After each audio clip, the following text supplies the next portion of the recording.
Number 364, T.R. Baluji. Sir. House, sir. Sir, question number 364, sir. माननीय मंत्री जी, Statement is laid on the table of the House, sir. माननीय सदस्य, supplementary to Sir,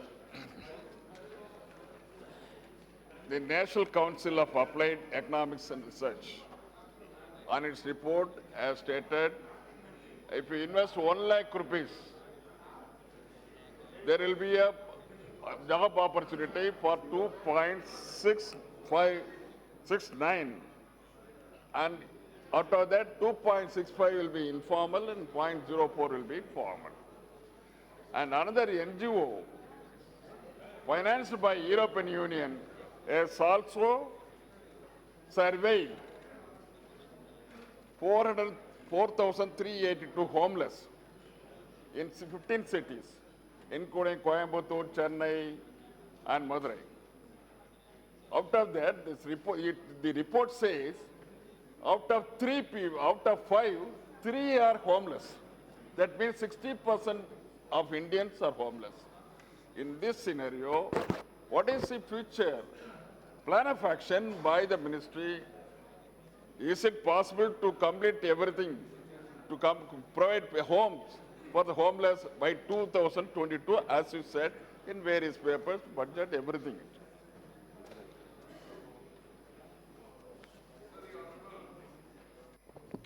So the honourable member has raised two important but I think separate issues. One is whether the central government's Prime Minister's flagship program of Pradhan Mantri Awas Yojana can achieve the target of a home for every Indian citizen wherever he or she might live by the target year of 2022. That is one question and I'll answer that. The second is the two studies, one study that the Honourable Minister has named in terms of, cited in terms of the job-creating effects of construction of homes. Sir, the study that the Honourable Minister has quoted actually relied on employment data, which, where there was a methodological flaw in terms of what constitutes employment. Sometimes if you do a construction job, it creates employment, but whether the employment is for 20 days or for 300 days is different. So the study that we rely on is a study which was conducted in the year 2019 by the NCA. The NCA is the first one which we have conducted, which is in the answer, which shows that for construction, the jobs created are as follows.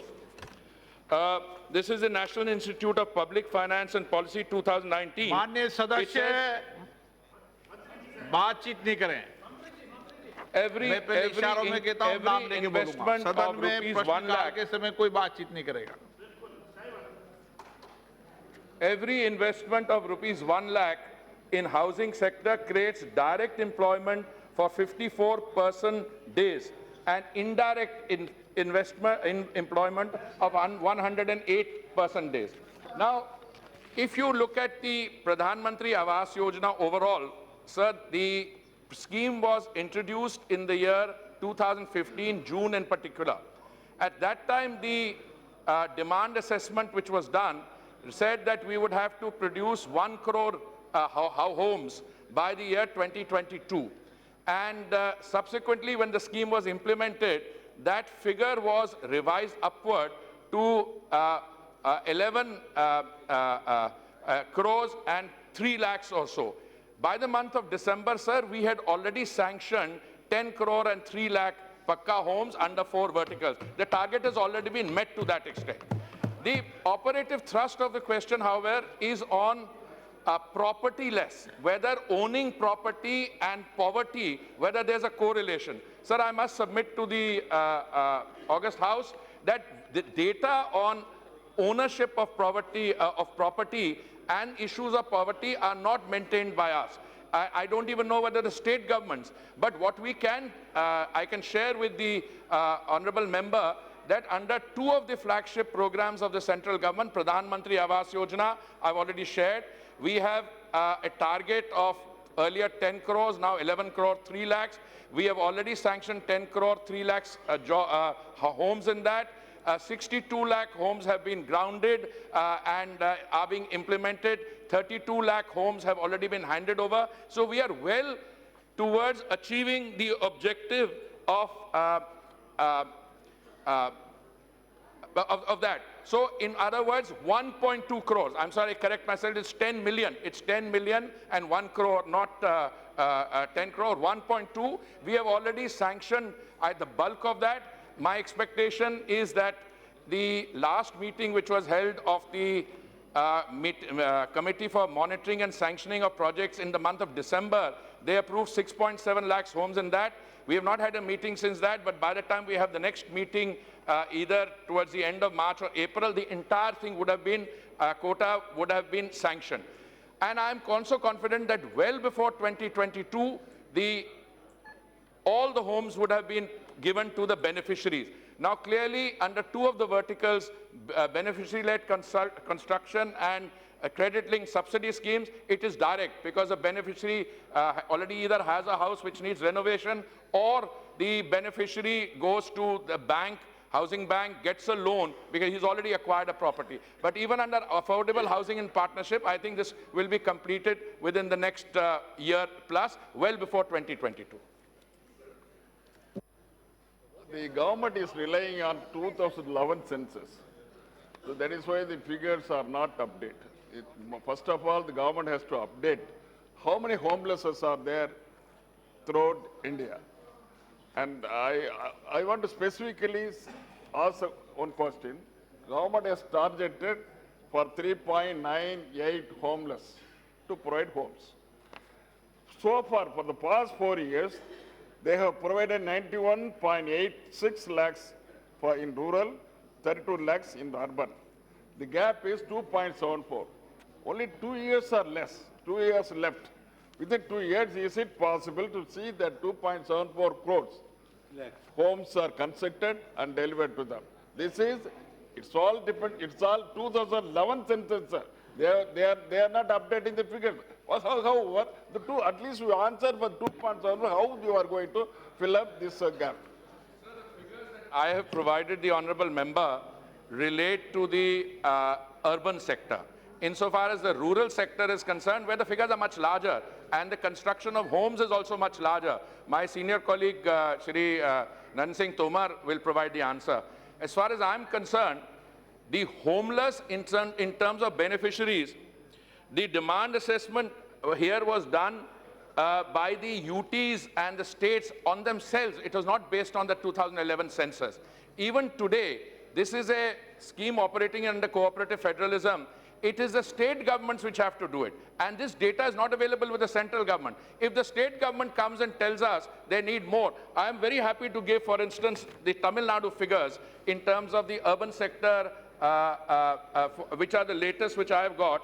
A total under CLSS, 42,113, in situ slum rehabilitation, 4,880, affordable housing in partnership, 1,50,423, BLCS, 5,75,798, and the Tamil Nadu total is 7,73,000. Now, if the Tamil Nadu government comes and tells us that their demand assessment needs to be revised, we would react to that.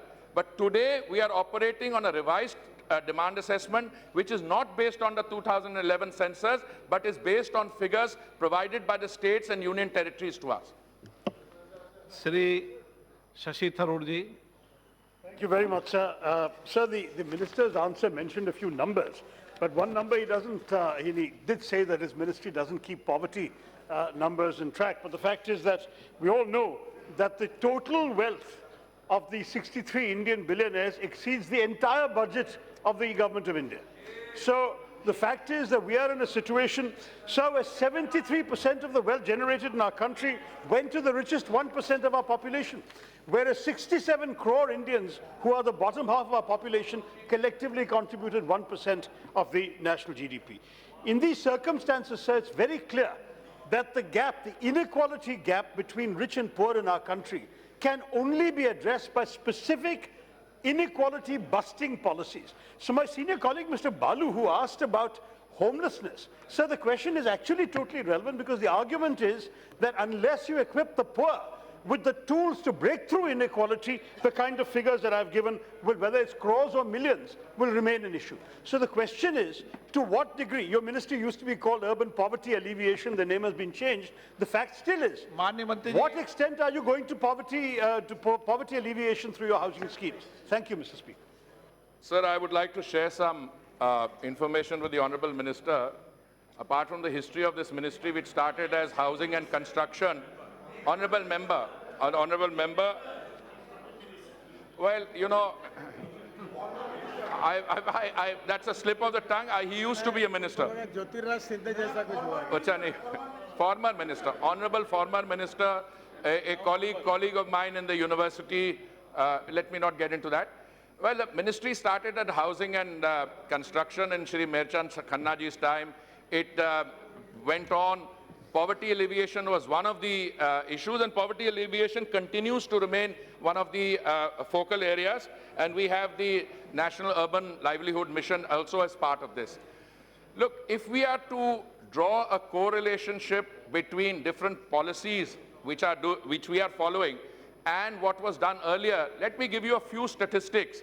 In the 10 years of the Congress-led UPA government, between 2004 and 14, the entire expenditure on the urban space, which is the value of the urban missions of the Congress-led UPA government, was 1,57,000 crores. In the 5 years of the Narendra Modi-led NDA government, the figure is 6 times higher. It is of over 10 lakh crores already. So let's not get into that.